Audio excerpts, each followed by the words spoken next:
Hello, and welcome back to Readers of the Lost Art Into the Pennyverse. I forgot what the podcast was called. My name is Bobby. And I'm Rachel. I was worried that you weren't going to call it Readers of the Lost Art because I had forgotten what that part was called. But I knew Into the Pennyverse, so I was ready to swoop in for that. Yeah, great. Team effort. Now you're going to tell us about the Patreon. The Patreon. So if you're new to the podcast, you might not know that we have a Patreon where we post a newsletter every week, and we've been putting some really good stuff in there. So you should join our Patreon. We also play an Into the Pennyverse game that we are going to talk about at the end of this episode when that becomes relevant. And all of that stuff will also be posted onto our Patreon. Eventually. Which is free. It is by free. the way. Everything there is free for now. We have no plans of it not being for now. That sounded really ominous. It did. Yeah, like dun, dun, dun. But for into a while at least. I feel like the newsletter will probably whatever happens. The newsletter will always be free, and so all of our don't Into the worry about that. Pennyverse stuff will also always be free, unless and until Bobby writes a chapter of her Into the Pennyverse book, and then we'll hide it behind a paywall. so that if you want to make fun of her, you have to like pay for it. Pay for the privilege. You want my penny fan fiction, you got to pay for it. All right, so shall we talk about Friends Without Benefits? Yes. So we are on Knitting in the City Book 2, Friends Without Benefits, my second book overall. My third. Because I started at the beginning, and I had some mixed feelings while I was reading this. I'm going to be so real. And I actually felt a little, relieved that I had some mixed feelings, because I was a little bit afraid that like every episode was just going to be, well, that was great. That sure was great. But no, I have some feelings about this one. I also had some feelings about this one. But I mean, I want to be clear that my overall feeling is like, wow, I really love being in the Pennyverse. That's my overall feeling still. That is my overall thing. I do have something, I think, for when we get to our world building in a little bit. I have something I want to bring up there. My overall with this one, I think my beef is primarily that I didn't really connect with Elizabeth. She was not for me. She was not written as a character that I was going to be like, yeah, I understand her. I didn't understand her ever. Not one single moment in this entire book did I connect with her, understand why she was doing what she was doing. Why was she acting like that? I also didn't love the love interest. He didn't do anything for me. And like, he seems fine. He seems nice. I appreciate that he's different. I feel like he is a very different sort of romantic. I don't know what it is about him that makes him feel different, but he is different. And I appreciate that. But I'm like, well, you're not for me, bud. Well, that's kind of where I landed. I went on a journey with him, as you know. She did. So I had a lot of trouble reading this book in the sense that I had a lot of trouble getting my hands on this book. My library has all of the Penny Reid books except for this one. So I had not even like considered checking to see if my library had this. I had just seen a huge list of Penny Reid books there, and I was like, okay, I'll just get it there. So like, you know, a couple of days before we were going to record this episode, I was like, well, it's time to check out my Penny Reid book and read it. But then they didn't have it. They didn't have it on ebook. They didn't have it in person. They didn't have it on audiobook. And so I was like, okay, well, I'll listen to the audiobook on Spotify. But for a variety of reasons that we don't need to go into, I like wasn't alone enough to listen to the audiobook, like a romance audiobook out loud. And I didn't have my headphones on me. So like, you know, it took a while for me to be able to start it. And then like in the morning yesterday, I got this notice from Spotify that was like, you can't read this anymore. I have never heard of that. Like, I had no idea that there was like a limit to the number of hours you could listen to audiobooks. Yeah. So apparently it's like 15, and it's your billing period. So it's not even like monthly. It's like whatever your billing period is. So I think what probably happened is I listened to most of High Conflict, which was the book I had been listening to, in like my last billing period, but I got like a good 5 hours into this billing period. And this book, this Penny Reid book, is 16 hours on audiobook. Like, it is a chunky little book. Yes. Quite a big book. So, yeah, I just couldn't get through it. So I had like 7 hours left, and I was like, I don't know how to get my hands on this book. And then I ended up buying the audiobook from Penny Reid's website. So I would say that my listening to it was not under ideal conditions, because at this point I was like having to listen to it at like 2 speed. Trying to like always have my headphones on me so that at any moment I could put my headphones in and listen to it, because like I had been taking care of my dad, who is older and kind of sick, so like I didn't want to be listening to these sex scenes with my like dad in the room. So I'm like, trying to it just wasn't ideal conditions. And in the beginning I did not like Nico at all, and I was like texting Bobby like, what are the character choices that are being made? This is crazy. I've been like, I don't know. Toward, like, I would probably say, like, a little past halfway, I was like, uh-oh. I think I like him.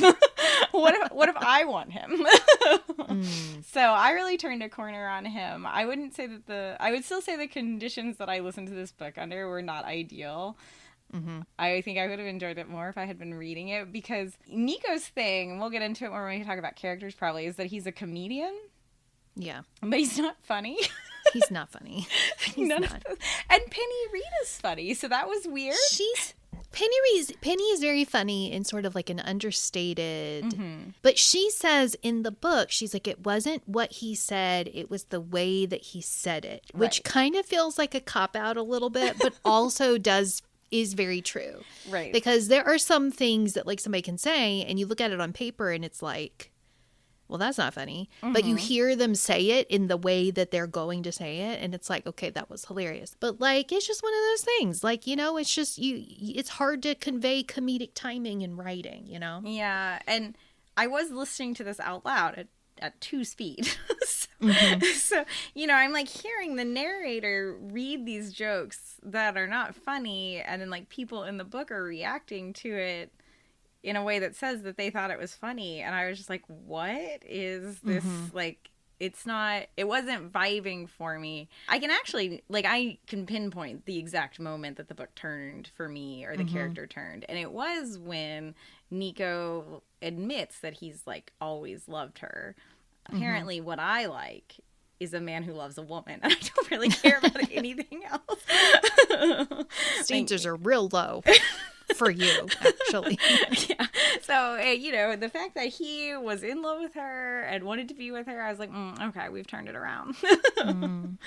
So, but it was a hard listening experience at first. But by the end, I really, I found him very charming. Like, I understood that it was less about him being funny and more about him being charming, charismatic. Like, he was the type of person that people just enjoyed being around. I think when he was hanging out doing crochet at the knitting club and was just there, and I guess mild spoilers for book 6 or whatever when I read with Marie, I feel like he's still going to the knitting club. I think he was there. One of the boys was in the knitting club, but he didn't really make an impact because I didn't know who any of them were. But I remember that one of the significant others was there, and I think it might be him. And so I find it very charming that he's no, I really liked it. I just want to keep going to crochet. That was fun. So I find that very charming. That was a good moment for me personally, because that was one of the things that I wanted to ask Penny about when I met her and didn't get a chance was, is it okay if I crochet instead of knit? And she gave me her answer right there in the book. And she would have known, if I had asked her that, she would have known that I hadn't read her books, because she's like, I wrote the answer already. What are you talking about? And it's in book 2. It's not even I know. It's not even buried deep in the series. It's it was right there at the beginning. So good thing I didn't have time to say anything. But I probably would have also told her, hey, I haven't actually read any of your books, but I do love you. So. I just, even though I was not enjoying the male lead for a while, and even though I was listening in a non-optimal way, I was like, you still get that warm feeling. Even if you can't connect with Elizabeth, you can feel this warmth. I loved that Elizabeth, so I did connect with Elizabeth. I love a hot mess. She's an absolute hot mess. She's so self-deprecating. She calls herself a twit so often. I was like, a stupid, petty twit. And I'm like, oh, I have moments where I'm like that too. I'm like, man, you're being just the worst. So I liked Elizabeth a lot. When we get to our game, I, have some thoughts about her. So, should we talk about the premise and the conflict? Yes. Okay. So this story is a second chance, kind of. We get they had slept together when they were teenagers. Elizabeth has this like trauma, I'm gonna call it trauma, of her boyfriend, her high school sweetheart. He died of cancer, Hodgkin's lymphoma, I think. Is that how you pronounce it? So he dies when he's like 16, 17, and she thinks that that's the only love she's allowed. I love when one of her friends later was like, do you think you're a Disney princess? Like, what is wrong with you? So she thinks this is the only love that she's allowed to have. She has this great high school love, and he dies, and so that is it for her. She's going to just sleep with men to fill a need, and that's going to be her life. And we get the story mostly from her perspective, all from her perspective until the epilogue. And so when Nico, the male lead, he's best friends with her like high school sweetheart, and after he dies, they have this one night where like they've been kind of growing closer, helping each other cope, and then they have this one night where they sleep together, and then Elizabeth runs off and basically never talks to him again. She just kind of hides. She returns all of his letters, doesn't answer his calls, doesn't want anything to do with him. And then 10 years later, he like waltzes into the hospital where she works with his niece who is sick, and Elizabeth is like an ER trauma doctor. So she is doing this kind of like research study where she can help the little girl, and that is how they re-enter each other's lives. That is kind of our setup. The conflict being that she thinks she can only love the one person, and it was the guy that died. So she's got to, get over herself. She does. It is very funny because for the first Penny book, for Neanderthal Seeks Human, I had also read, what was the book that not P.S. I Love You, the other one, Funny Story. No. Yeah, Funny Story. Funny Story, which had a very similar kind of vibe to it. A similar with setup. a main character who, she's been dumped by her fiance, and then part of her thing is that she just feels like she can't trust anybody. I did the exact same thing with this book accidentally, where I was reading Love in Other Words by Christina Lauren, which is a remarkably similar setup. Yeah. So, you have a main character who works at a hospital, and then they are rekindling a romance. They worked at a hospital too. That is, wow. I'm fairly certain. And she's rekindling her romance. She's engaged to be married to someone that she just doesn't even love. It's pretty obvious. And she meets up with this boy who was her high school sweetheart and who took her virginity. And I had beef with that scene, and we'll circle back to that. Put a pin in it. But it was so similar because it was all the same trauma, because this girl, her dad had one love in his life, and she felt like she was never going to have that. Again, it was really that wasn't what it was, that there was some terrible thing that the boy, Elliot, I think was his name, had done to her. Like, they had grown up together, and then they got together finally. And then there's this one moment where he did something that she felt was unforgivable, and then it led to a traumatic experience for her, and then she just never circled back to it to get an explanation, or she just disappeared like that, just full stop. And I'm like, it really feels like these characters are making a lot of big life decisions based on things that happened in their teens, but okay. And I think we can kind of get that into world building, because I think this is where your beef was, and I also have this similar beef. They set Elizabeth up Penny sets Elizabeth up as very emotionally stunted. She is, when her high school sweetheart died, Garrett died, a part of her kind of got stuck there in high school. So one of her big character traits, and this was mentioned in Neanderthal too, is that she listens to boy bands. And that is her thing. She listens to boy bands. She loves boy bands. And as a person who arguably also listens to boy bands, I would call ATEEZ a boy band. Yeah. It was pretty upsetting to have Penny be like, that's not real music, and to just kind of have that there. Like, that is never circled back to, or well, like... yeah, she like, Nico at one point gives her like a mixtape. He gives her a CD with a bunch of good, real music. real good music. And when Elizabeth listens to it, and I'm like, excuse you, I fail to see how that's better than my boy band. That is also a boy band, by the way. That's a band with boys in it. It's a boy band. If so you wanted to say, like, well, she's just not listening to a variety. Like, if she were listening to something other than One Direction or Backstreet Boys. But the fact that she listens to this mixtape and then she's like, oh, wow, this is good music. I do feel so much better. And then she, like, never circles back to listen to this music that she loved. Right. So it's like she's saying that liking music that you like as a teenager means that you're stuck with the mentality, emotional intelligence of a teenager, because they talk about the lyrics too. Like when she's driving to the reunion with is Kat the one that Sandra goes with her? They're driving to the reunion. I was like really texting you too about Sandra. I think I was like, what is wrong with Sandra? Why is she like this? Yeah. She says that, she's complaining about the lyrics, that like they're talking about holding hands instead of having sex. They're talking about... I don't like, as an adult, I don't listen to music where they're like, let's get it on. Like, I'm just... Yeah. It was really confusing to me why Sandra needed her song lyrics to be so explicit.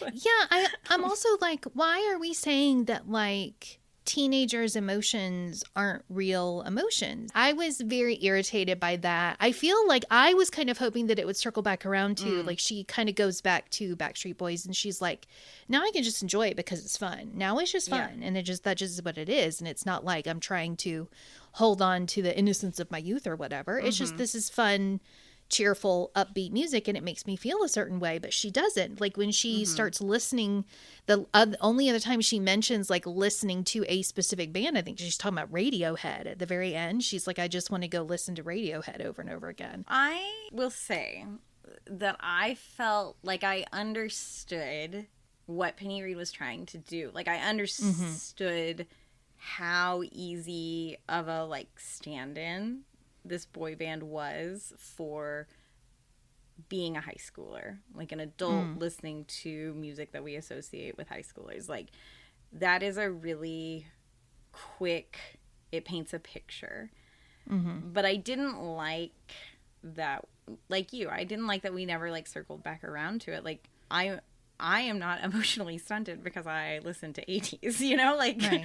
And I think you and I have had this conversation when it comes to ATEEZ too, is like, yes, some K-pop music is just like poppy music, and so is some American pop music, right? Like, it's just poppy, fun, dance music.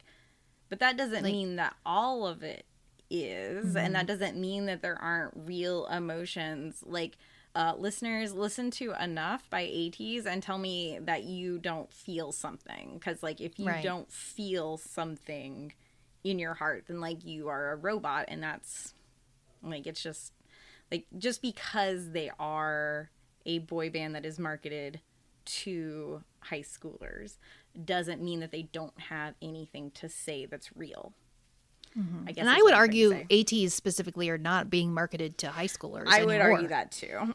Like, they are for sure being marketed to young adults at the lowest, excepting teenagers, of course. I wouldn't say that there's anything about them that's like inappropriate for teenagers, right? But like, I do feel like they are skewing a little bit older, which makes sense because they themselves have gotten older, right. And presumably they're carrying their fandom along with them. Right. I just feel like this idea that the only kind of music that a boy group can make is vapid, shallow music that's singing about, having affection for someone, holding hands with someone, and rather than like, screwing someone's brains out is somehow less meaningful or, has no place for an adult. Like, why are we acting like we have to be singing about sex all the time? Like, that seems weird to me. It also, it's disappointing in an existential sense because we know that romance novels are often targeted with this same sort of misogynistic, like, well, it's trash written for women. Like, you should read real literature. And we know that, like, romance, like, Penny has something to say in her books. Like, I don't feel like she would be like, oh, yeah, my books are just cotton candy that have nothing to say. And I don't, like, most romance novelists would not say that. Like, some, sure. And, like, maybe some of their books, sure. But I don't think every book that they write is cotton candy nonsense. So it was disappointing to have this idea that boy band music is cotton candy nonsense when we see that with romance, too. And I don't think Penny would like that interpretation of her books. So that to me was disappointing, especially because it never was circled back to, and it was almost accepted as like, yeah, that was bad that she was listening to that music. And I think like, I don't know how to say this, so perhaps you'll have to cut it because it'll probably sound like nonsense, but it is what the listener is bringing to the music more so than the music itself, I think. Yeah. Right, like if she had been bringing a different attitude to that boy band music, it was like how she was using the boy band music that was bad, and we needed that moment where she circled back and she was like, oh, I can still like this and not use it for that reason that was bad. Yeah. And we just didn't have that. Yeah. It was giving a little bit Not Like Other Girls from the perspective of Penny. Like, you know, oh, all those other girls just listen to that stupid boy band music. I like cool guy music, you know, is kind of the vibe when with the Killers and other, like underground bands that you've just never heard of. You know, I was like, okay, we get it. But I again, you know, we should acknowledge that this book was written a long time ago too. Like, I feel like that might, like, I do wonder if Penny had a chance to like speak on this today, if this is how she would feel, like if she wishes that maybe she had circled back to that. I feel like when I read Marie's novel, they talked about Elizabeth liking boy band music still. So I feel like maybe she does still like boy band music. We'll see. We just don't have the full story yet. So maybe we can keep our fingers crossed that kind of circles back around. Yeah, it doesn't in this novel. Maybe it does later. But yeah, it was just, it did kind of, I want to say that it took me out of the story, but it did irritate me to the point that I was like, I don't like it. Well, it's one of those things that as fans of Twilight, as fans of romantasy, as fans of romance, as fans of K-pop, we've had this said to us our whole lives. And to have it said in a book and be accepted as the truth and never like fought against is a little, I don't want to say it's hurtful, but it was hurtful. So see, I think this is one of the reasons why Nico did not vibe with me. Right. Because if a man in real life that I was potentially dating, like if I went on like a date with a man and, you know, I told him, oh, hey, I'm into K-pop, and he gave me the, why do you like that? I'd be like, okay, check please. I gotta go. Because like there is not a single like healthy hobby that a man could tell me that he is into that my reaction would be like, ugh, why do you do that? You know, like if he's like, oh, I go and, you know, I just go and shoot raccoons on the weekends for fun, that'd be like, okay, bye. But like if he's at whatever sport, whatever video game, if he's into like D&D, if he's super into like, what's that, pickleball? If he wants to LARP, look, sweetie, you do what you want. Have a good time. As long as you're not hurting anybody. Right. But so I'm like, I don't understand why this is not a courtesy that can be also extended to me. Like, why are you judging me for what I'm into? I'm not judging you. And the thing that was most upsetting, I think, in Nico's case is that Nico is not just a comedian. He has this show where they very clearly talk about the women are dressed in underwear. And later, when Elizabeth goes to the set, the women aren't dressed at all. They're completely naked. And then they put clothes on them. So he's like, you know, at this show where he's filming his show and there are naked women wrestling with him. And that's all accepted as like a totally cool and legit thing for him to do. But Elizabeth listening to boy band music, that's a bridge too far. Yeah, that's immature. And I get that when he gives but his Jello whole wrestling is not immature. I just Jello want to be so is clear. cool. When he gives his whole spiel about, because she kind of calls him out on the misogyny of his show, and he's like, well, have you ever watched it?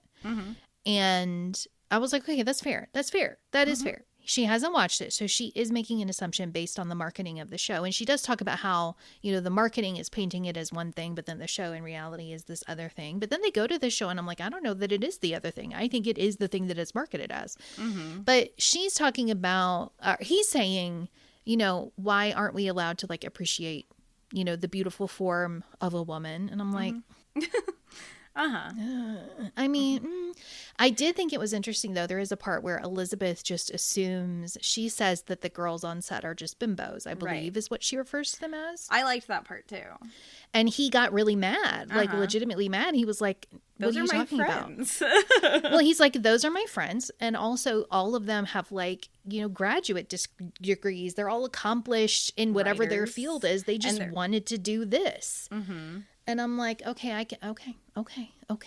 I think he does say like there's supposed to, it does seem that there is a mix of like body types. Yeah. On like, that's what I'm kind of getting. Yeah. But then when she goes to the show and people are just running around naked, I'm like, what is this? Yeah. What's happening?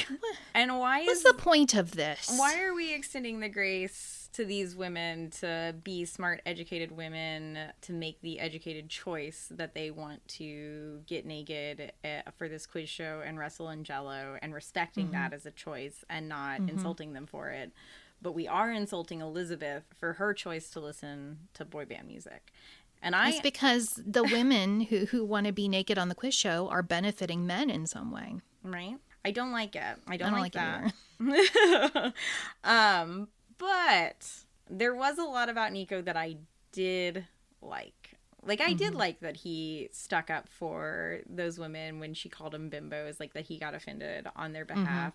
As he should have. Right. I liked the way he like talks to Elizabeth about like, no, you don't just have this like one great love. Like, I've loved other people. Like, just because I've loved you doesn't mean that I haven't loved other people. I liked that. I liked the love that he had for his family. I thought there was a lot to like about him. I think the things that I disliked about him were not the way he treated people, or not the way he like acted. It was like the setup of him. Like, I didn't like, I mean, I guess the way he treated Elizabeth with regard to her music, but that was really like the only thing. Like, he went to the knitting club and he was like wanting to take everyone out, and he was really like, you know, you could tell that there's a scene where early on where they kind of go to their high school reunion, and you could tell that they were expecting him to make some sort of joke or be a comedian, which I think is a thing I've heard from comedians before. Like, if they go out and they meet people, it's like people are like waiting for them to make him laugh.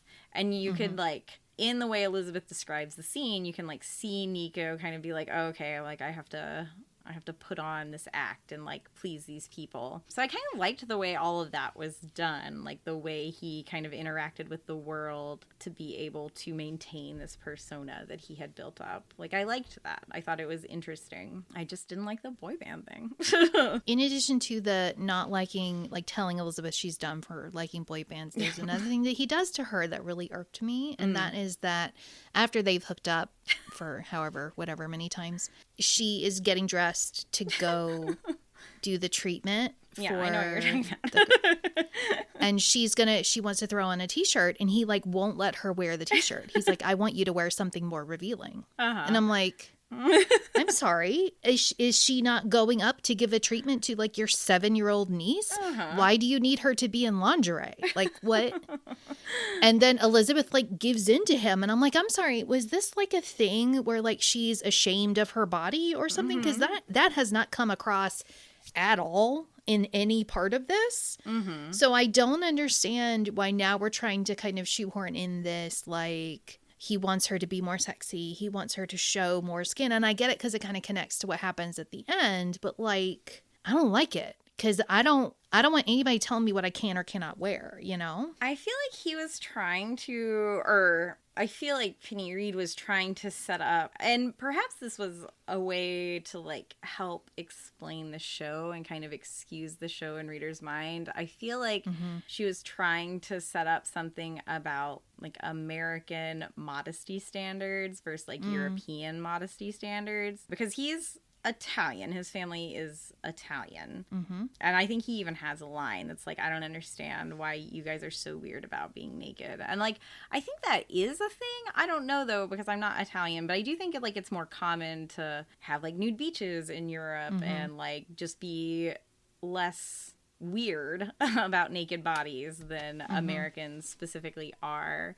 And I do wonder if that also has something to do with trying to set up this idea that Elizabeth is very specifically stunted, like is not comfortable with her body because she's like stunted in this high school mindset. I wouldn't say that it worked, but I kind of like wonder. Yeah, I didn't feel like it was warranted enough for it to make sense. It felt like it kind of came out of nowhere. Yeah. Also, I'm sorry, I have another beef with him when they are hooking up in the spoilers, I guess. There's a part where they're hooking up somewhere. I won't tell you where. But he's like so desperate to get her naked that he gets his pocket knife out and starts cutting her clothes off. And I was like, no, sir, because she's wearing like a couple different sweaters for reasons that I won't get into. But I'm like, what if she knit those sweaters?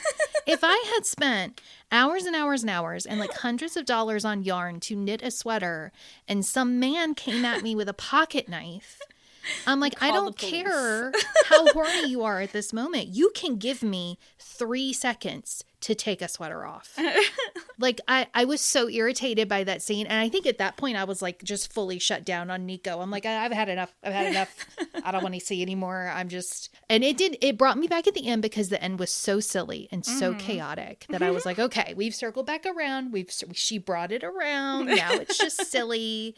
Now we're just being goofy. And so I'm like, okay. But I was just like, I think I was just predisposed to just be irritated with everything that he did. So I was like, okay, no, I don't. We're not doing this. Yeah, the cutting off her clothes scene didn't bother me. I think because it didn't seem to bother Elizabeth. She was like, yeah, cut him off. I feel like she needed more self-respect. I was like, girl, what are you doing? Like I was annoyed. I admit that I related to Elizabeth a lot, so that is probably why Nico was able to turn a corner for me. So I think that was helpful for me. I can see how, like, in the beginning I was like, why are we making these choices for his character? I don't understand why this is set up as a romance. One thing I do appreciate about his character, because I have been hating on him pretty severely, so I will give you a little positive about him. One thing I like about him is that he is not what he appears to be. But he also is what he appears to be at the same time. Like, he's very open and accepting. He knows that he's real handsome. He knows he's hot, and he's just kind of like, I'm just hot. Like, what do you want me to do about it? But he also does have more depth to him and I appreciate that about him. I appreciate that there's more going on under the surface, that he is more than just the face, even though that is a dumb name. It's such a stupid name. There is a line in his epilogue where he's like, I like all parts of me to be stroked, including my ego. And I was like, yeah, that is that is absolutely who this character is. And I can kind of get it. I'm a little on board with it. Like I said, this is not a character I could date. He is a character that I think I would enjoy having in my circle. Yeah. Like, I feel like he would bring me a good time. I think he would drive me insane, and I would have to be like, no, you gotta shut up. You gotta go away. I can't with you right now. As a person who also needs a lot of praise, I just I feel like we've kind of gotten a little into characters, but I want to circle back to world building for a second, because I had something that I wanted to discuss here, because I was trying to put my finger on why this book felt so different. Like, it still had the same vibe, but it felt so different from Neanderthal Seeks Human. And I was trying to figure out what it was that made me feel claustrophobic in a way. And I realized, I'm like, you know what? they never go anywhere. Like we got a little bit at the beginning. Like there is a part where they go to the reunion, but then there is a part where they go to New York. Okay, there are two places that they go. Yeah, bookends, right? And in between those bookends, Elizabeth goes nowhere except for the hospital and her apartment, where, you know, spoilers, they're all in the same apartment building now. This magical apartment building where I'm like, are we all going to live here eventually? I can't wait. Is wait. Everybody going to move in? I can't wait till we all move I think to it this sounds so apartment. fun. So it's like these are these only places that she goes to. Yeah. And then there's kind of a reason for it, because there is like the knitting club starts meeting at her apartment, hers and Janie's apartment. I loved it when Janie and Quinn show up. I was like, oh, my old friends, they're here. And I was like, I was just so like charmed by Janie in this book. She just seems so self-assured and like she's got it together. And I'm like, oh, thank God somebody does. I just really loved having her around. It made me feel secure. It was just a good time. But it felt like the world disappeared. Like the whole world narrowed down to just these two very closed in locations. And I missed that. I know one of the things we talked about in the first episode was Chicago felt very magical in a way. I didn't get that magic. Yeah, Chicago felt like a character in the first one. And in this one, Chicago didn't feel like a character. But what I liked about that, it's not necessarily what it did for the book, but what it did for the character of Elizabeth, because I think as an ER doctor, like she talks about like she doesn't really have a life. Like, you know, she's getting off work at 3 a.m. and like she's like, I basically go to the hospital and then I see my friends at knitting club and I don't have any other friends because my whole life is my job.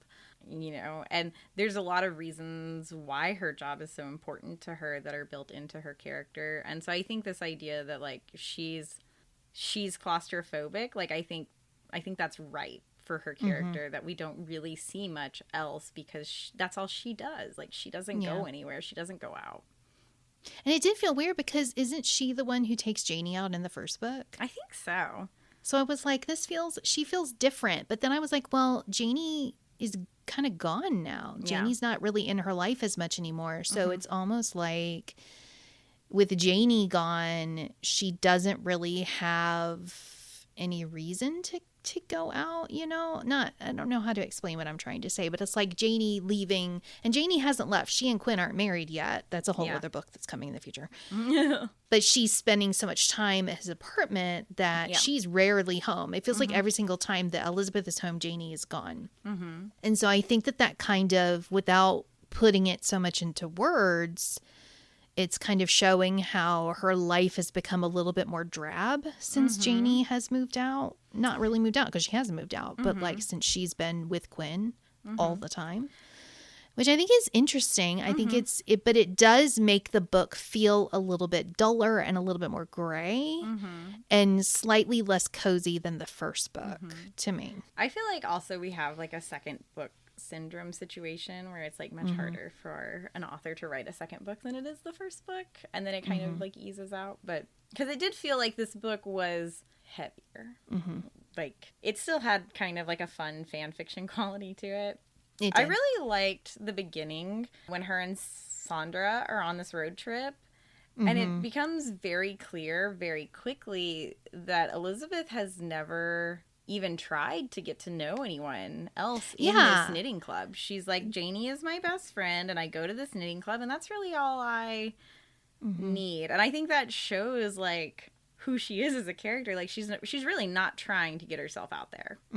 Which she's probably exhausted, you know, from her schedule. And it's like, okay, I'm just going to cling to what I already have. And if I try to do more than that, I'm probably going to like fall apart. And her job is like legitimately hard. Like she talks about like people, like it's not a focus of the book, but she talks about people dying like earlier in the day on the table. Like she tells Nico that earlier, that like someone died. And she even talks about how she hasn't been able to talk about her day at work in a while because the person she did that with was Janie, and Janie is not around anymore. Yeah. And so I think it's interesting to see a character deal with another loss. And I think that adds to her kind of overall thing. Like, everyone I love will leave.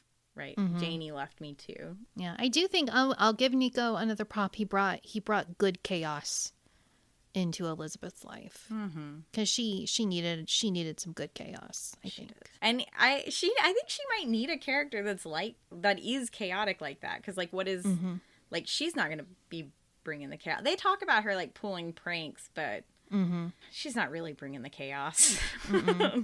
She's got more of like an immaturity about her, not like a chaos, not like a just go out and be crazy. She's, I don't know. It does. I'm having a little bit of trouble trying to, what's the word I'm looking for? Not justify, but like make her make sense with who she seemed to be in the first book.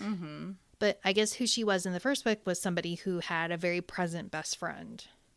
And now she doesn't have that anymore. So like that could really be affecting like how she's dealing with the world around her. I don't know. Speaking of characters, in addition to our knitting circle, we do get to know Sandra a little bit better in this book. And there's another one that not Cat. Not Cat. Cat just doesn't exist. She's like fades into the background to me. Like, which one is she? Which one? Cat, like they even talk about how Cat like doesn't talk much.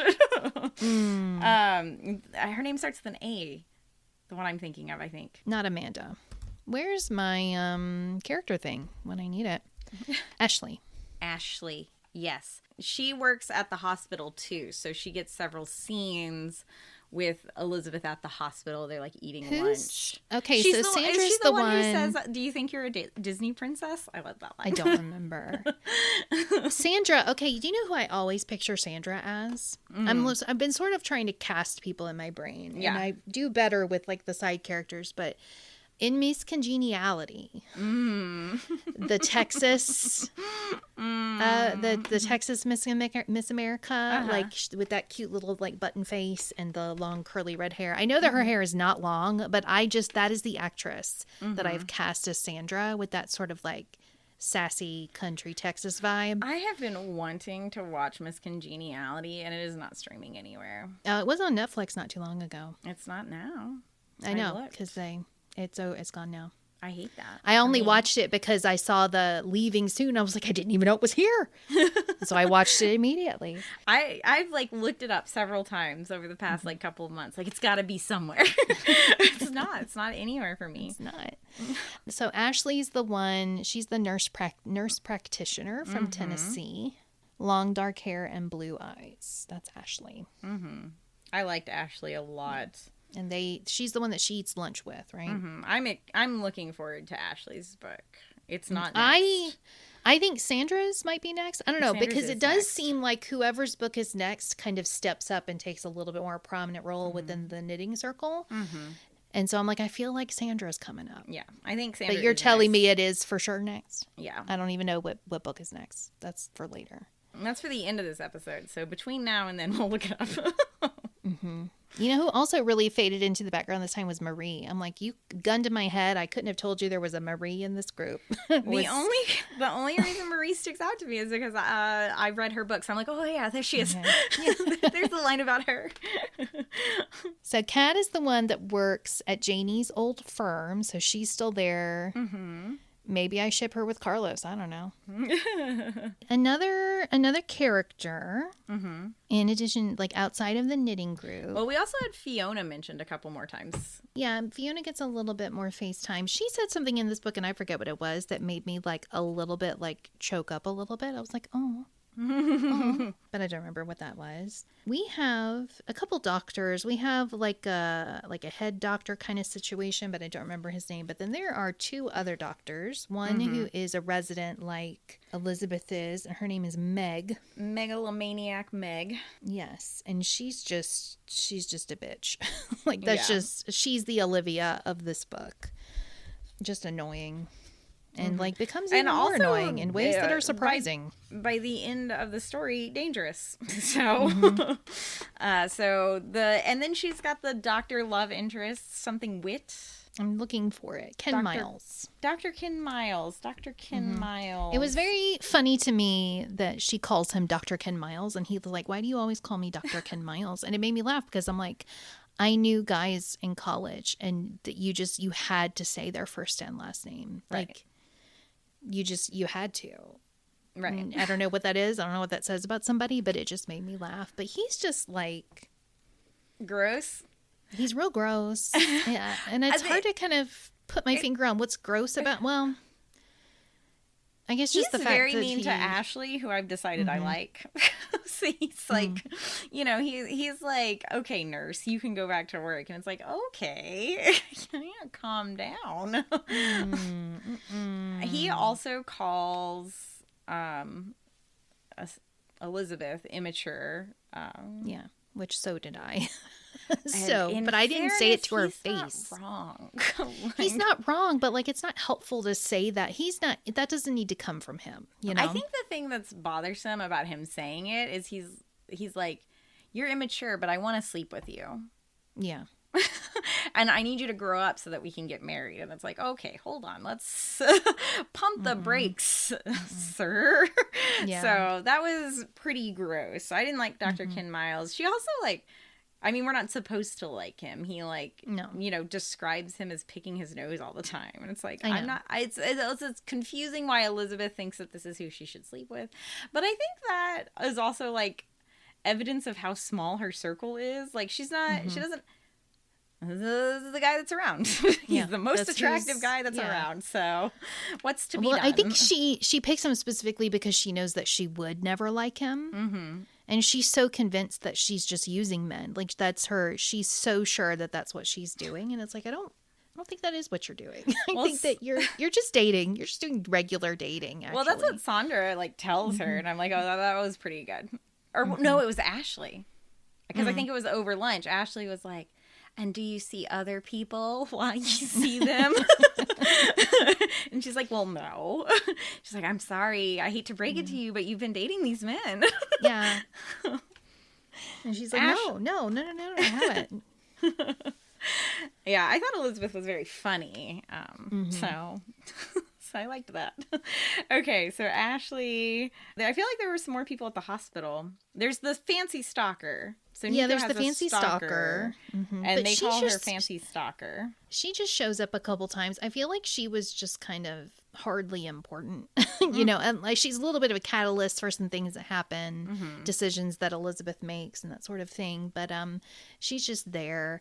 Who I thought is interesting is Rose, Nico's mom. Ships these two crazy kids like you wouldn't believe. Just really working hard at it, trying to get them together. And I don't feel like she thinks there's a chance of failure for her. She's like, I'm gonna get it. That's gonna be my daughter-in-law, and I don't have to worry. She knew years ago. You know, she's just like set her heart to that course, and like nothing. And when they get in a fight, she's like, I don't care. Y'all will be fine. You'll figure it out. It's okay. That's not for me to worry about. So she was delightful as a she didn't cause any like unnecessary trauma, and it was nice for her to just be around because she's the one who moves into the apartment with a little girl whose name is Angelica, who is getting this special, like, what's the word I'm looking for? Treatment? Yeah, but it's like experimental? Yes, thank you. That's the word I'm looking for, experimental treatment that only Elizabeth can administer because they have demanded that it be Dr. Finney. And because Nico has a lot of money, he can do whatever he wants. So I love a man with a lot of money too, so just solves so many problems. Really does. I am reading this is a little side note, but I'm reading this book called Inheritance by Nora Roberts because Rachel told me to. So this is her fault. I didn't. No, she did. She did tell me to. I feel like she I said, changed don't read her this mind. book. It'll ruin your life. No, you said, well, it will ruin your life. You didn't say no, but also she had told me like weeks ago, like whenever she started to reading it at first, she was like, oh, I think you'll like this. It's got a ghost in it. And like, you know, you should read it. So I put it on my TBR. I found it. It was on my little library thing, and I added it to my my overdrive. It's like a Libby sort of situation. And it was supposed to be like weeks and weeks and weeks before it was available, but it was just suddenly available like 2 days ago. So I started reading it. And it's about this woman who her fiance cheats on her and she breaks up with him. And then she finds out that her dad had a secret twin and that her dad's secret twin has died and has left her this huge house in Maine. And I have just read this part where she's inherited like all of this money. She's like, oh, wow, I just realized I'm a wealthy woman. I don't know how to feel about that. I'm like, shut up, Sonia. Shut up. I know how I would feel about it. She didn't even have to lose a loved one to inherit that money. It just came right in there. It just was like, here, big house, money to take care of it. You're all set up and ready to go. We even figure out how you're not going to have to pay taxes. And I'm like, eat the rich.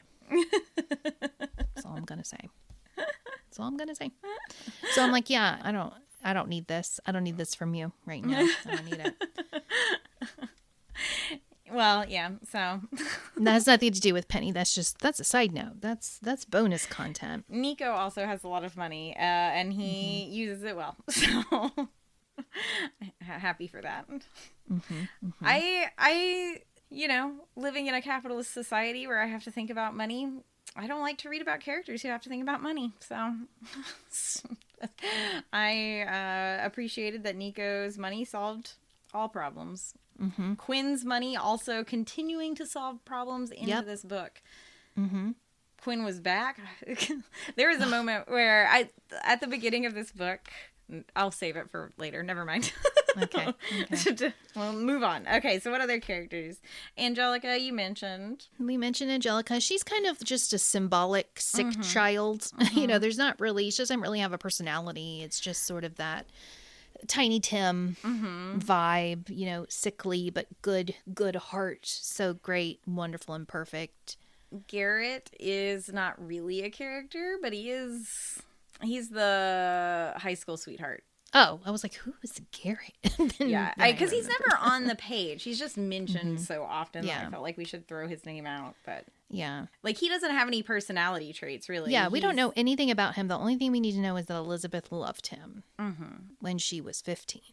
So. And that it's very clear that Elizabeth felt that she was unlovable, which is weird. And it's very clear that she sees herself differently than how everyone else in her high school saw her. Because, we find out later that some guy had a crush on her and like they all thought she was so cool and so smart and so fun. And she's like, I was a horrible meanie. Just like, like doesn't have like a real grasp on who people thought she was in high school. Yeah. So she felt unlovable in high school and Garrett loved her, and I think that is important to her. Like the fact that he loved her was very important to her. I think that's it. I think those are not just a presence, sorta. Her dad is kind of also a presence. He does get a couple of lines. Her dad remarries. The way I'm like, she had a dad? Did she? Yeah, because so her mom also died when she was young, and her dad growing up told her, you only have one great love, and your mom was my great love. So he's dated these other women, and she just like thinks, well, they're not going to last because... Oh, I could have sworn that was the other book that I read that was just like this one. Oh, my word. I think that happened in both of them then. So, well, I thought you told me no wonder I'm confused all the time. I thought you told me in the other book that one of the parents gets divorced all the time. No, that was a different book. That was the Julie Soto book. Oh, so like I was waiting for that to happen in this book, and I was like, her dad never remarries. How can he get divorced?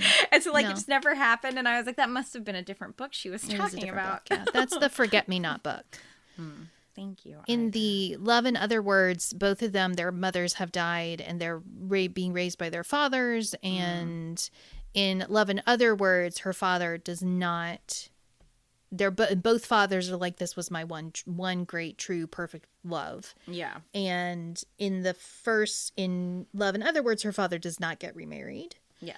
And in this one, her father does get remarried. Right. Kind of towards the end, and it is like a catalyst for her to change because she's like, oh, maybe you can love more than one person. You mean this thing I've thought my whole life is actually not true? Which is weird, but so yeah, he gets like one line where he tells her that he's actually getting married. I don't even remember his name, so I wouldn't really call him a character. No.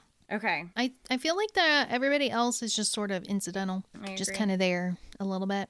Oh, Dan. I do want to talk about Dan. Dan is her security guard. Dan! And I like Dan. Dan had a one scene in Neanderthal Seeks Human. He was Elizabeth's bodyguard. He gets assigned to her, and I just was like, I just feel reassured because he's here, and I know nothing about him at this point. I love Dan a lot. And I am considering... I am also considering. So that first role is going to be important.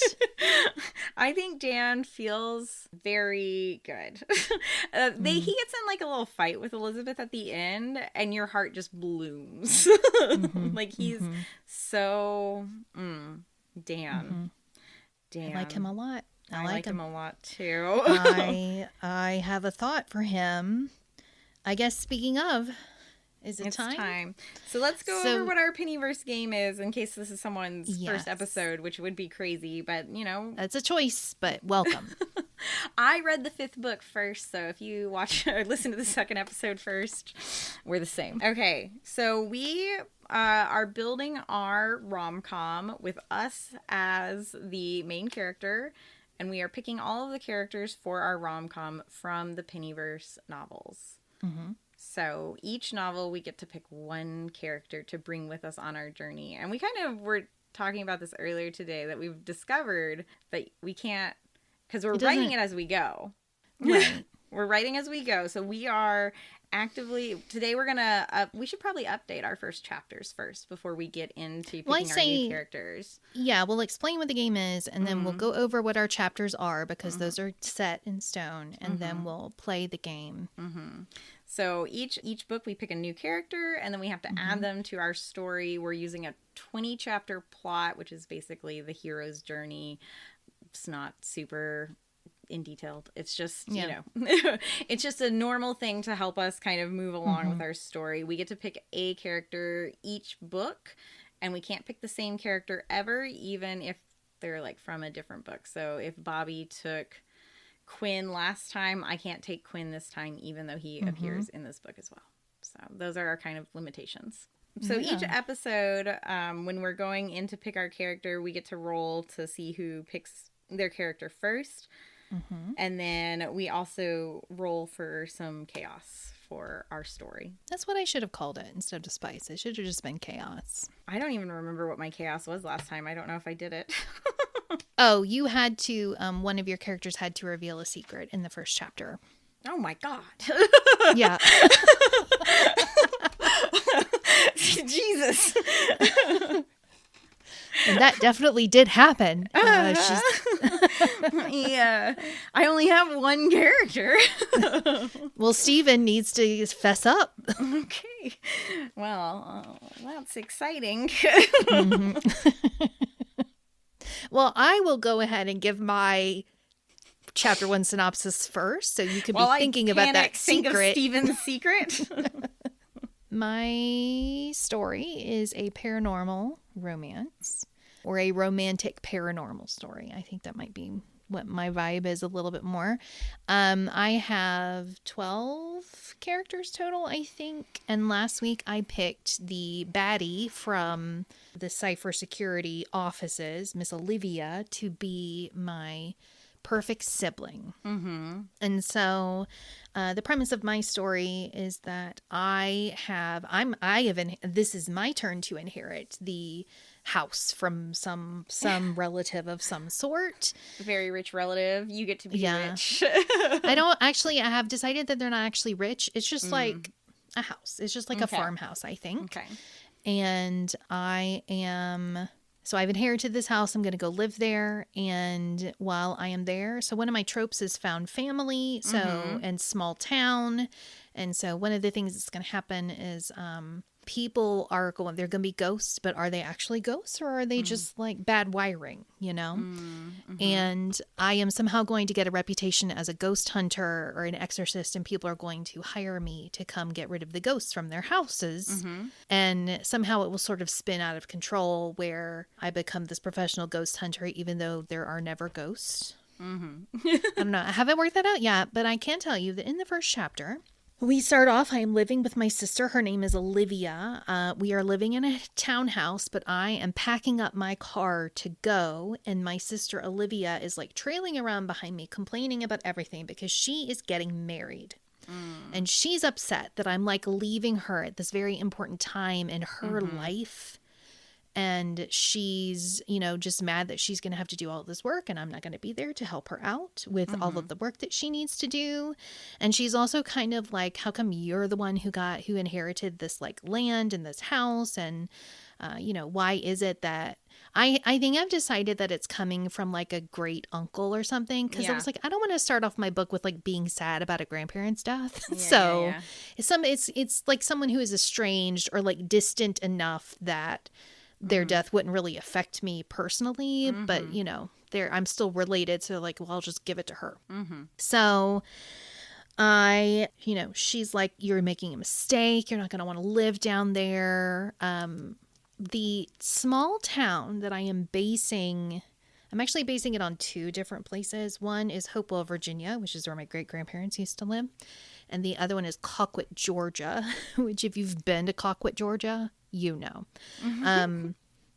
which is where I used to have my aunt and step uncle used to live for a while. He owns like a peanut plantation sort of situation.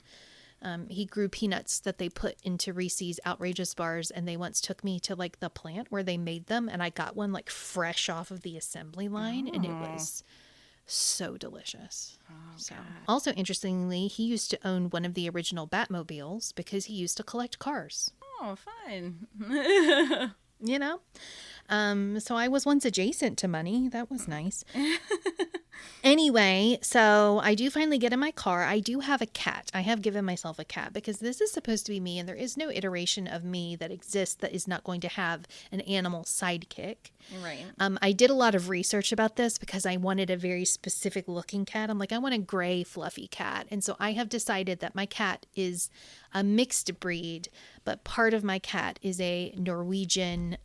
Oh, I looked it up. I spent so much time looking it up last night. Oh, no, I've written it down. I've written him down. He is a Norwegian forest cat. And I want you to imagine a cat that would be on a Viking ship. And that is this cat. Like it has like a real lion face and a very fluffy, thick coat. And I'm like, I'm very concerned about taking this cat like down south in the summer, but we're just going to have to like, we're just going to have to let that roll. Okay. He's going to live inside in the air conditioning. We're not going to do an outside cat. I am also considering maybe I take him with me on my investigations, and maybe he's the one that is the ghost hunter instead of me. Oh, that's interesting. Yeah. Anyway, his name is Henry. Oh, good. Yeah. So I get in the car with Henry, off we go. A lot of adventures on the way down. Like I get lost a lot. I get there later than I'm supposed to. So instead of being able to like meet immediately with a lawyer, I have to go and I have to stay at the inn downtown. It's a little bed and breakfast. I am basing it off of the Terror Inn in downtown Colquitt, Georgia. And if you know, you know. When we get into the hotel, Henry, who is not in a carrier because Norwegian forest cats are like huge, so he's on a leash. He's on a little lead and a harness. When we get there, Henry refuses to go into the hotel. The thing about Henry is that he hates everybody. He hates people. He's like, you're trash and you are trash and you are also trash. And he only likes to play at the most inappropriate times. I put that he is a clingy bastard. He's very judgmental, hates literally everyone. He is aggressive, but likes to play, but only when it's the worst time possible. So, you know, very classic cat, but like sort of like a guardian spirit vibe. So he doesn't want to go into the hotel. He's like being very resistant, but I have to, wrangle him up there somehow. And the chapter is going to end with us hearing like weird noises out in the hallway and being like, wow, there are so many people here tonight. And like Henry's like staring at one spot in the corner of the room, the way that cats do sometimes. Because cats pick up on paranormal stuff. I don't know if y'all know this, but this is true, and that is why I need a cat. Anyway, I know that one of the first things I'm going to do on the next day is I'm going to go meet with a lawyer and get the keys to the house, and then I'm going to go to the house. But I was like, I don't have a character for the lawyer yet, so I can't meet him in chapter 1. I think you're going to have your lawyer be the guy that you date. No, my lawyer is going to be my wise mentor. Oh. Because I'm picturing him as like a Colonel Sanders vibe. Here's the thing that I was talking about with Bobby earlier. Like, this is supposed to be a romance. We got to get these romance male leads in here to start a wooing. I don't think I'm gonna get my romance lead until chapter 3. Like, I want to get into it. I want to get my feet in there, because for me, I feel like the romance isn't going to be like the main part of my book. He's just going to be one of many people that I'm like gathering around me. I see. I feel like that's not the case for me. But I also haven't decided how my romance lead comes into this at all. But I do have my first chapter, and I have a clarifying question about Stephen's secret.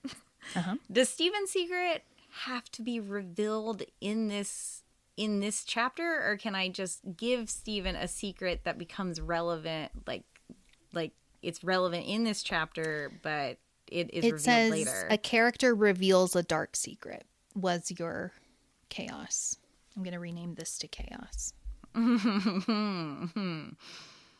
This is really going to change the tone of my story. Oh well. Okay. What if he reveals part of the secret, but not all of the secret? That's good. Okay. So if you've not listened before, mine is an anti-capitalist manifesto about plant magic. In the guise of romantic fantasy. It's a romantic fantasy. My trope that I'm working with is a road trip. I have a lot of characters that have to fill out this book.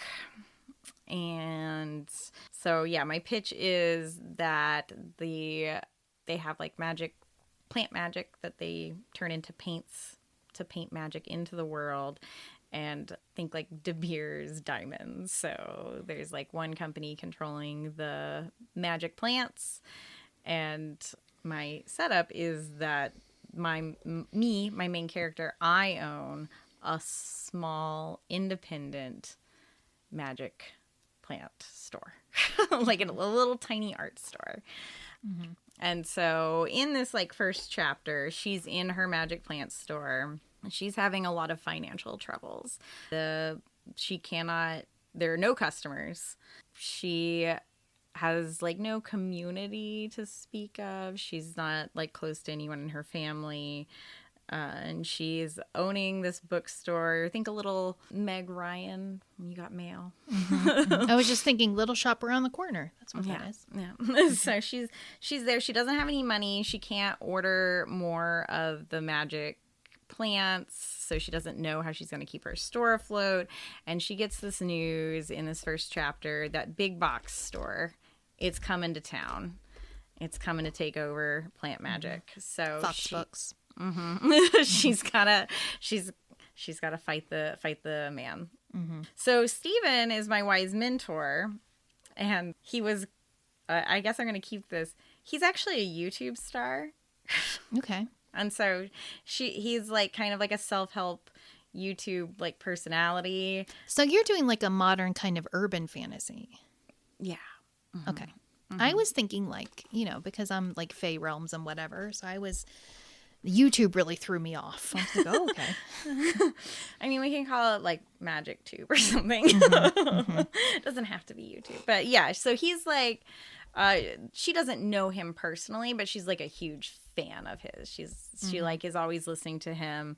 And he like tells stories about his life, and she's like kind of learning from them, and she like has this desire to kind of know him. I was thinking he's kind of like the Bob Ross of the paint world, the magic paint world. Like so everybody just knows him. Everybody knows Stephen. He's really personable. He's always telling stories. There are people who like hate him, but you know, he's really good at plant magic, and he makes it look easy.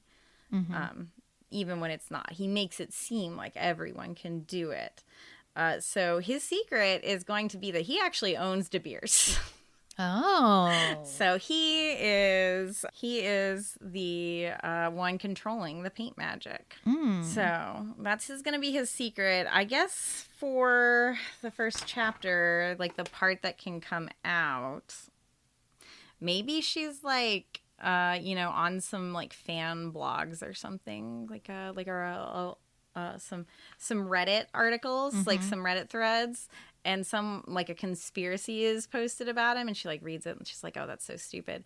But then like it gets taken down, and so and then so she's like, wait a minute, why did it get taken down? Makes it seem like it has some merit. And then maybe there's like a message, like some Evermore shit. That's a deep cut.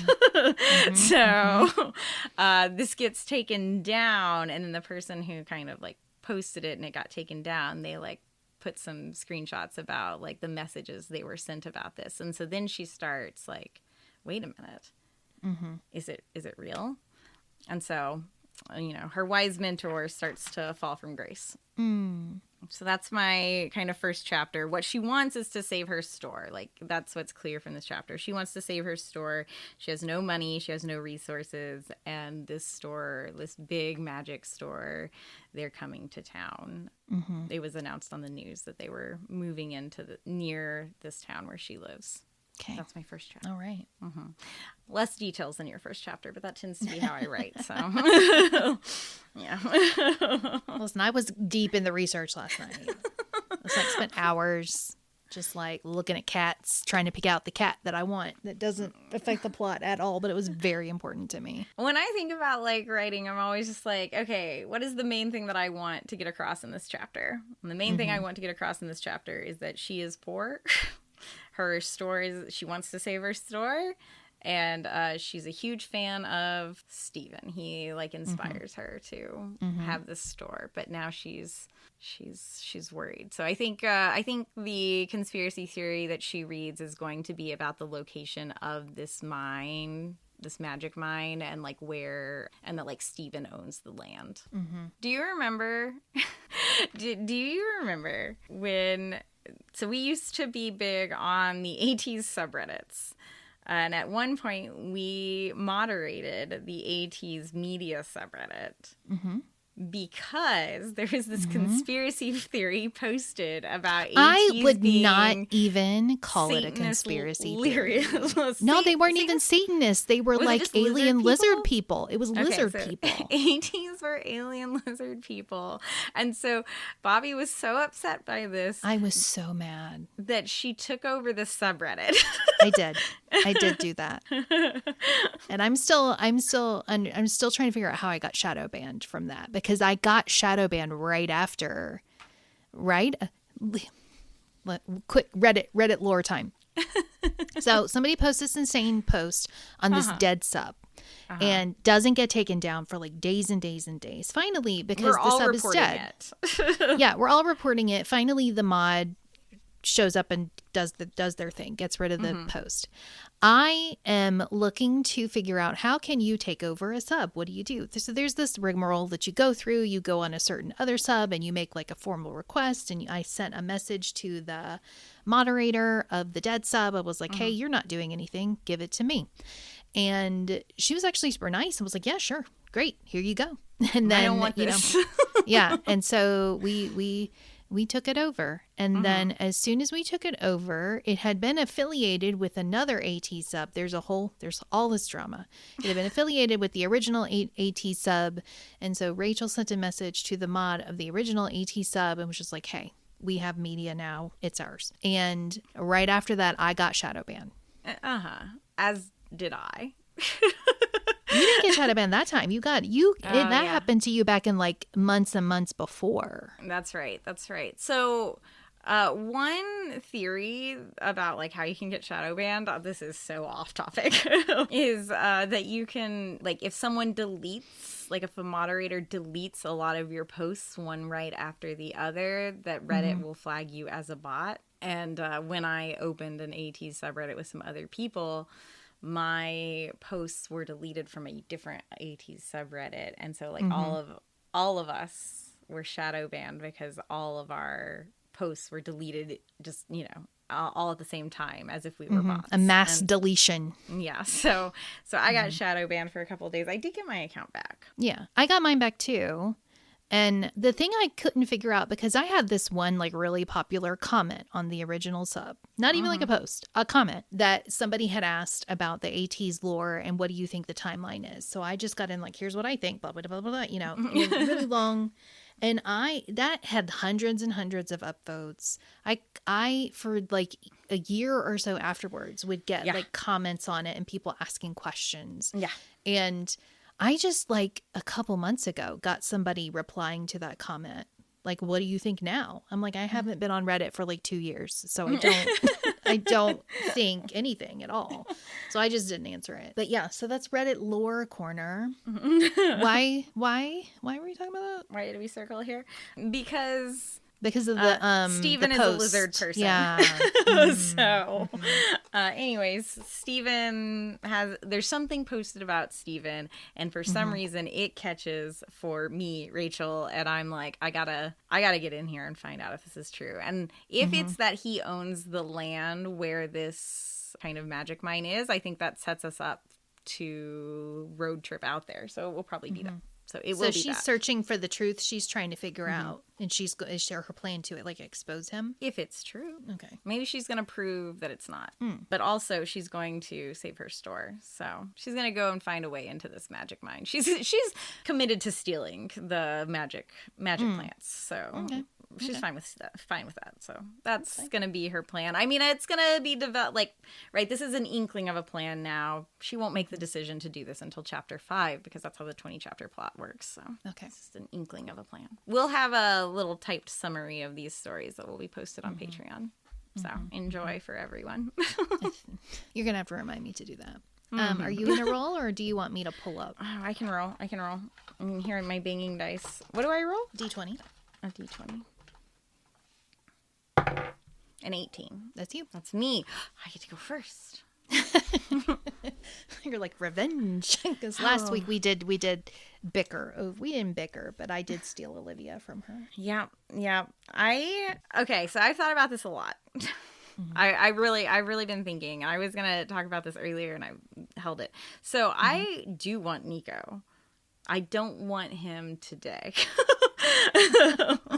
Listen, I will never fight you for Nico.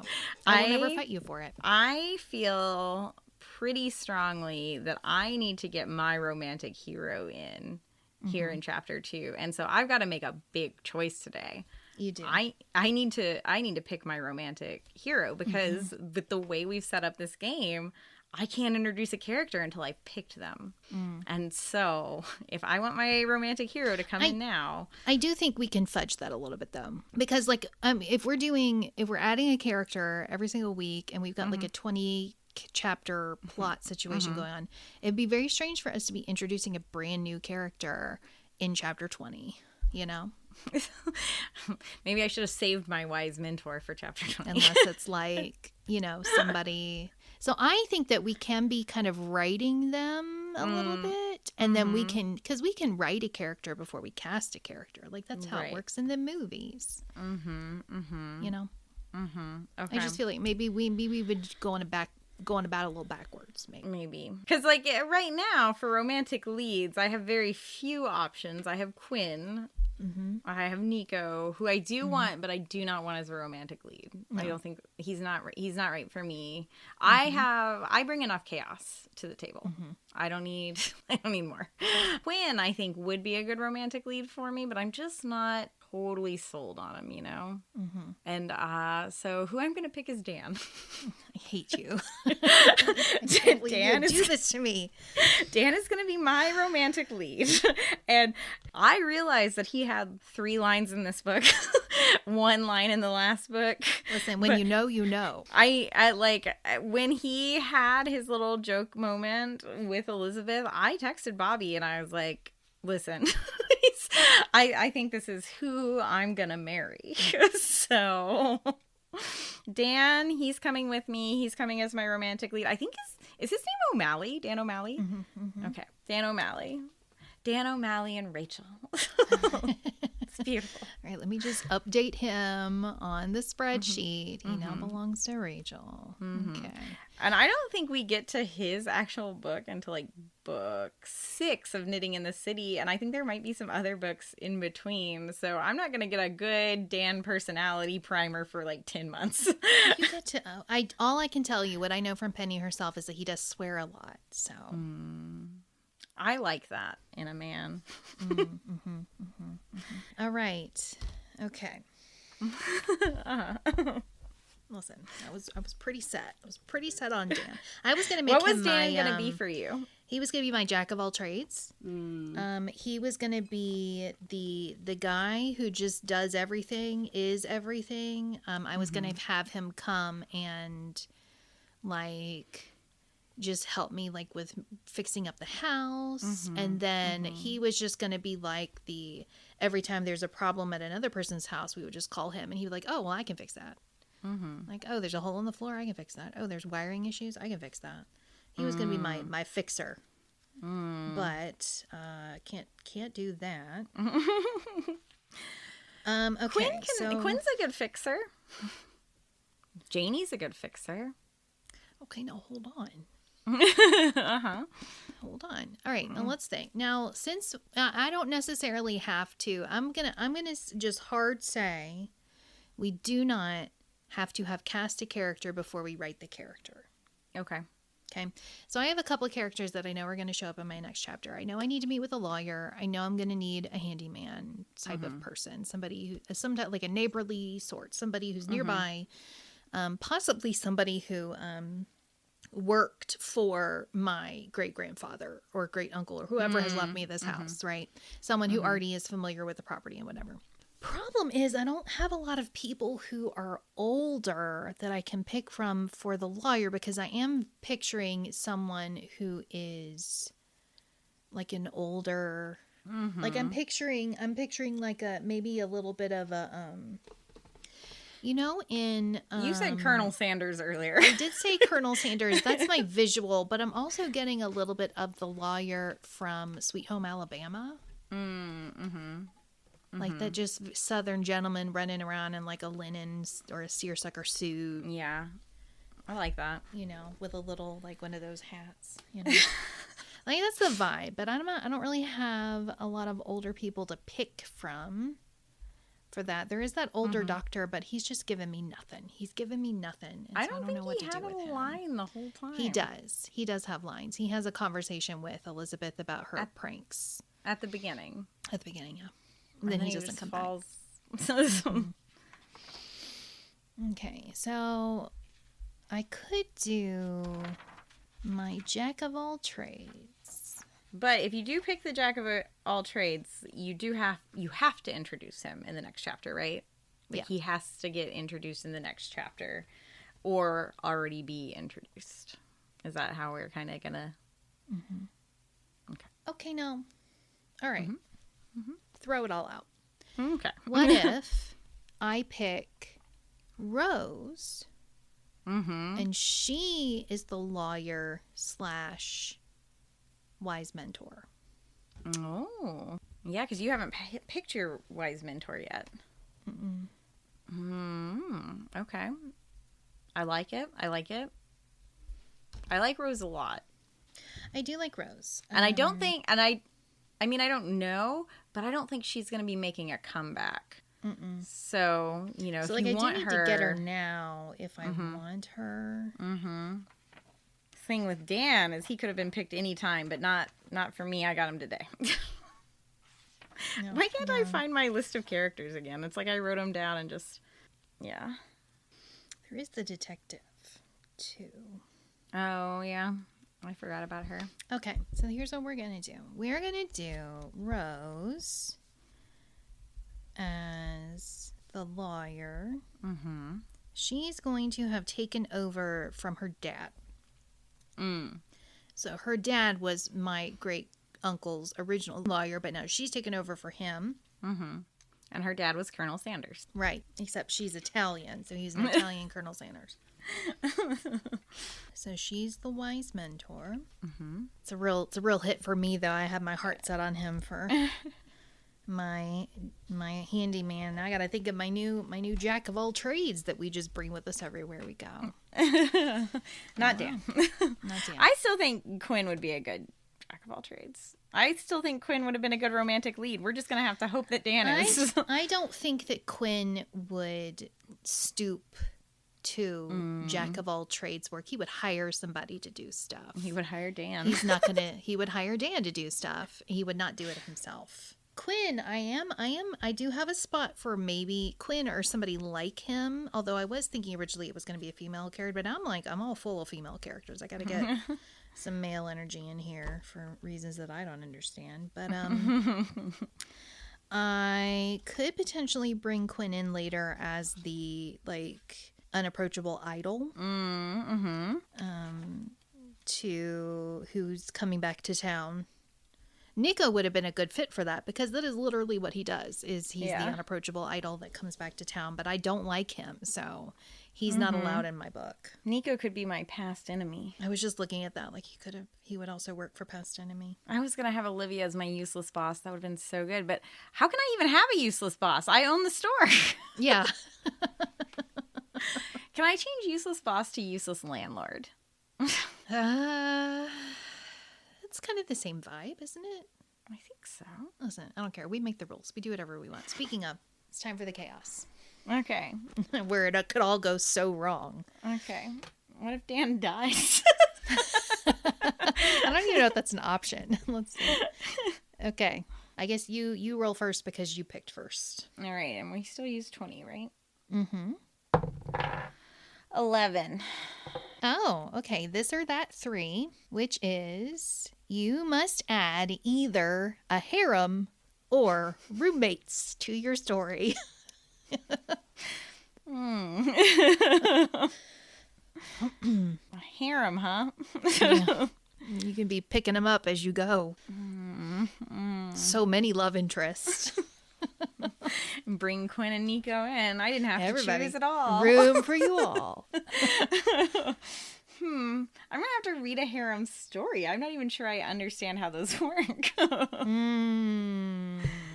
They're fun. They're fun if you get the right kind. Some of them are just garbage because it's like, okay, you just wanted an orgy. You should have just said that on the book. This is a book about orgies. But some of them are fun. Oh, man. Okay.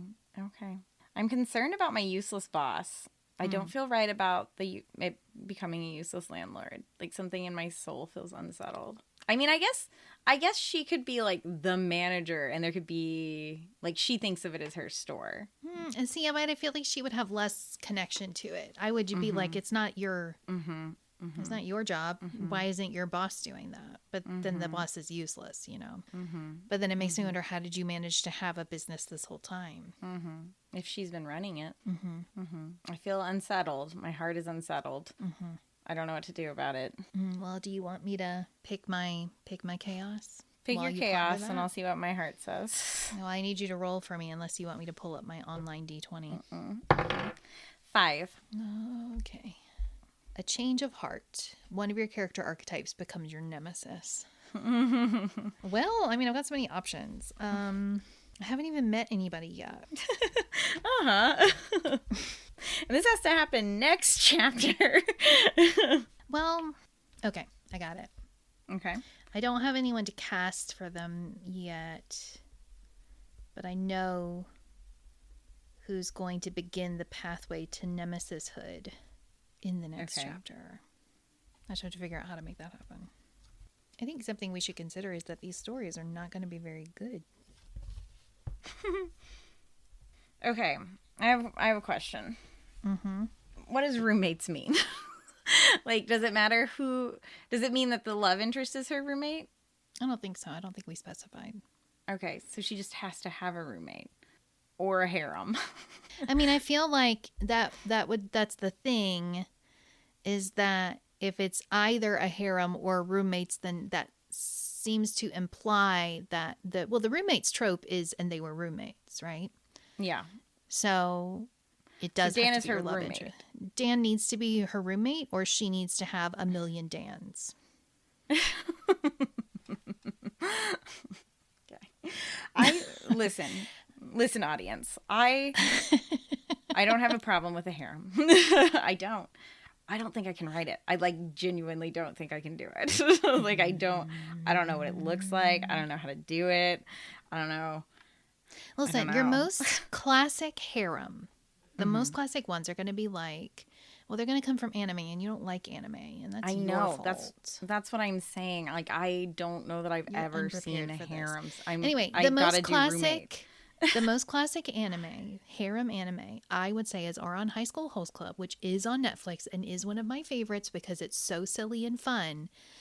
And while the main female main character does collect a lot of boys, and multiple boys do like her, she doesn't have that relationship with all of them, but that's still classically a harem. It's just the collection of the boys that makes the harem. Maybe I'll do a harem. Maybe she just picks up a new boy at every stop on this road trip. I think that would be fun. Maybe I just fill this whole book with men. Or there's no, sorry, women, you can't come. But I've got to settle my heart about this useless boss. I feel like I have to rewrite my first chapter, because if I'm going to have a useless boss, she can't own the store unless I do the thing where she feels like she owns the store because the boss is so useless that and I think that's what I'll do. The boss is so useless that she has been put in charge of the store for years. She loves this store. It's the only thing she loves. And so the boss is absent. Just it feels like a boss in name only. Yes. Okay. Yes. So she does not own this store. She manages this store, and she feels like she owns this store. It is her job is her life. So owning this magic store is her life. Maybe she dreams of owning her own magic store, which is even worse. Actually, maybe this is better. Maybe useless boss rolls in and he is like, did you hear that Barnes and Noble is moving in? I think we're just going to shut everything down. And then that's really upsetting to her. So now she has to save the store, figure out a way to buy the store from him or something like that. What if, let me just throw something at you, because I'm trying to make it make sense why she cares so much about this store. What if it was her grandfather's store or grandmother's store, and instead of the grandmother giving it to her, she gave the store to an uncle or a cousin or somebody who turns out to be useless, and she's like, how come you didn't just give it to me? But that's she has a connection to the store because it's been in the family forever. But this dumb store, useless cousin or uncle or whoever doesn't care about it the way that she cares about it. That could be. That would work for me. I mean, you do what you want. It's your story. I feel like I do have to decide that in the first chapter that would come out. So I feel like we'll make it a family store. She has a useless boss, but he is not present in this chapter, so it doesn't matter that I haven't picked him. He, doesn't show up. Perhaps she gets an email from him about the potential closing of the store with a link to an article about Magic Barnes & Noble coming. So that's it.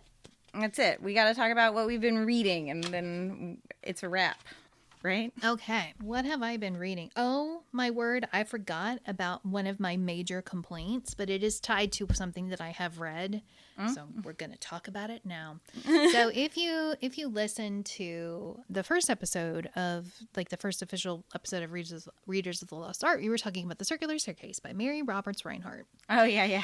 And in that episode, I talk about how she also wrote a story called Bab of Sub-Deb. Right. Which I'm going to interpret for you, because if you just heard me say all of those syllables, you're like, what? It means Barbara, a not debutante yet. That's what it means. A sub-deb is not debuted yet. Yeah. So Bab is a 17-year-old girl. She comes home from school. She's mad because her sister has debuted. And her sister is only 20 months older than she is. So she's like 19. And her sister's acting like she's so much older and so much more mature and like so much better than Bab. And Bab is very frustrated because she feels like her family is treating her like a child. For context, also, she is writing this story as though it is a theme that she has to write for school. And Bab is so frustrated by her family, and she's so like over dramatic. It's actually very cute and fun. And she's like, well, I'm just going to make up a boy that I am engaged to. And so she makes up this boy. She names him Harold Valentine. She writes a letter to him. Or she writes a letter to herself from him and like sends it through the mail so that her family will find out about it, because she's just trying to make them upset. And then she goes to like a little shop and she finds this little miniature painting and she's like, that's going to be Harold. I think he's beautiful and I love him. And so she brings that home and she buys herself like a little bunch of violets and she has those sent to her. So she's like courting herself and making her family believe that it's Harold. And so her family are freaking out. They're all upset. Everybody's like losing their minds. There is this character named, I think his name might be Henry Cook is what I want to say, but I'm not 100% sure of that. He's like her sister's friend, and he's like flirting with her and like, not flirting with her, but like he's doing that sort of older brother thing, kind of like a Knightley to Emma sort of situation, where he's like teasing her and, you know, because everybody's found out about this drama. Well, like he sees the picture. He's like, oh, I know him. And she's like, I beg your pardon? She's like, yeah, he's my friend. I can hook y'all up at the Christmas ball. And she's like, no, I do not want this. And he's like, no, I got you. And so he like gets them to meet at this Christmas ball. And Harold, who is going by the name Grosvenor, he as like a secret, like for some reason, he is acting like he and Bab are actually in love. And he's like, well, I'm going to go ask your father for your hand. And she's like, what are you talking about? And then there's this whole thing and she like has to go, like everybody, like her father, like he goes and he asks her father for her hand and her father's like, yeah, sure. And Bab was like, you're selling me off to this stranger? He's like, what are you talking about? You're in love with him. And she's like losing her mind and she's very upset. And then she's like, well, I've got to go get my letter back, because she had sent him a letter. And she's like, well, I've got to go get it back because then he'll have nothing to hold over me. So he won't be able to say that I was like flirting with him. She goes and breaks into his house, his like apartment, and she's going to steal the letter out of his desk drawer. And there's a reason I'm telling you all of this. And she gets into the apartment and she finds out she's in the wrong apartment. And then who should like walk into the house is this other man who looks exactly like her ideal man. Like she had described her ideal man, but she couldn't find a picture. So she just sort of settled for the Harold Valentine picture. But then here comes a man who looks exactly like her ideal man, whose name is Grosvenor. And she's like, so she tells him the whole story, and he's very charming and very kind, and he's like, and he helps her out and helps her get the letter and takes her back to her house, and her family are upset that she's collected a third man and a second man, and he tells her, he's like, okay, well, when you debut, I'll be waiting. I'll look you up. And I'm like, oh, this is actually kind of cute. I wonder what's going to happen. Turn the page, and she starts in on a whole different story. So instead of it being a book about this girl with these suitors and whatever, it turned out to be a collection of short stories. And I was so mad that I DNF'd it. And that's saying something, because I never DNF anything ever. Wow. So that is one book that I have read. It's not the only book that I have read, but it's one book that I have read. Wow. It's a collection of short stories. Wow. Okay. Yeah, it was very upsetting. I'm also reading The Wishing Game by Meg Shaffer or Shaffer. I'm still working on that. Reading Inheritance by Nora Roberts. I'm reading Texts by S.E. Hinton. And still working on Legendary by Stephanie Garner. Or Garber. Yeah, Garber. So that's what I've been reading. I finished The Wishing Game. So I was also reading The Wishing Game, and I finished it, and I absolutely loved it. I just thought it was so good. I thought it was so good. If you, when you grew up, were a fan of Harry Potter, and you see the way that J.K. Rowling has become, like who she has become, and that is just heartbreaking. This is like the wish fulfillment of your dreams. It's like if your childhood author turned out to not be a huge asshole, and then like hosted a Willy Wonka competition. It's perfect. I loved it. I was so charmed by it. So I really love that. I finished Friends Without Benefits like last night at 10 p.m. So haven't had a ton of reading time outside of that. I finished Inheritance, and I think it ruined my life. So hard to say whether or not I recommend that to other people. I'm not sure I liked the book, but I have to read the second book. So... And it was quite long. So I hope I don't have to read the second book. And then I think that's all I read. I finished High Conflict, and I already talked about that. So that's really where I've been. I've been with The Wishing Game, which I loved. Super recommend. Friends Without Benefits, which we just talked about. Inheritance. And that's it. I also finished High Conflict. Oh, I did start. I'm sorry. Those are books I finished. I started reading 2 other books. So I suppose those are the ones I should talk about. I started reading A Study in Drowning this morning. Why? Because my Forever Young Adult book club, it's their book this month. The book club is on Wednesday. We're recording this on Sunday, so I have 2 days to read it. I will read as much as I can finish in 2 days, and that might not be very much, but I had started reading it a long time ago. So when I opened it this morning, I was already on page 80. I did not plan to go back to this book. So I will read from page 80 to wherever I get by Wednesday, and that is what I will be reading. It's not that it's a bad book. I like the vibes. I think they're fun, but it's not what I'm in the mood for right now. I read it last year. Didn't love it. I started reading The Third Gilmore in audiobook. So I talked about my Spotify issue with audiobook. And then so with Penny's, I had to buy it from her website to get the audiobook to finish reading it. And then I remembered that the library has a pretty extensive collection of audiobooks. And so I got the audiobook of The Third Gilmore, which is Kelly Bishop's book. What's her name? Not Lorelai, not Rory. Emily. Oh, Emily Gilmore. What are we talking about? Emily Gilmore. It's the actress who plays her. It's her memoir, biography, whatever, autobiography. So I started reading it this morning, and she narrates it, so that's super fun. It's only 6 hours, a 6-hour audiobook, so I should be done with it pretty soon. Very short. So yeah, it's super fun because she's narrating it, and I really like that. I don't love listening to fiction audiobooks. I have a hard time paying attention to them, but I do love listening to nonfiction audiobooks, mostly because usually they are read by the author, and I feel like it's almost like they're talking to you, so I really like that. I like that. It feels more like a podcast. Yeah. So I'm really charmed by that one. I'm already on the 3rd chapter, and I just started it this morning before we were recording. So I think it'll go pretty fast. And now we say goodbye. And we're done. So our next Penny book is Love Hacked. It's Sandra's book.